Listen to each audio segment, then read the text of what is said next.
আসসালামু আলাইকুম। কেঙ্কা আছেন ভাই? তোমার ওই জায়গার আবহাওয়া কেঙ্কা? ঢাকার সকালতে আবহাওয়া ভালোই আসলো, কিন্তু বর্তমানে আবহাওয়ার অবস্থা খুব খারাপ। তোমাকে আমি দেখানোর চেষ্টা করেছো, দেখো আকাশটা হঠাৎ করে খুব মেঘলা হয়ে গেছে, একেবারে কালো মেঘে ছায়া গেছে। যখন তখন একটা ঝড় ও হাওয়া বয়ে যাওয়া পারে। বর্তমানে খুব জোরে জোরে বাতাস বসে, দেখো আকাশের অবস্থা একেবারে কালো হয়ে গেছে। কিন্তু এছাড়াও দক্ষিণ পাকের আকাশটা ফির পরিষ্কারই আছে। কালো মেঘগুলো উত্তর পাকতে আসছে, দক্ষিণের ছাও আস্তে আস্তে আগে আসছে।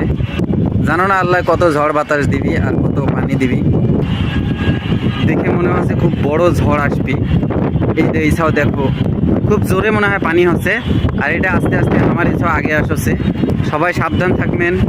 তোমার এলাকাতে আবহাওয়া যদি এঙ্কা হয় তাহলে অবশ্যই বাড়িঘর ঢুকে যাও, আর বাড়ির ছাউনি টাউনিগুলো যদি দুর্বল থাকে অবশ্যই বান্ধে টানতে যাও, কারণ খুব ঝড় ও বাতাস বসে।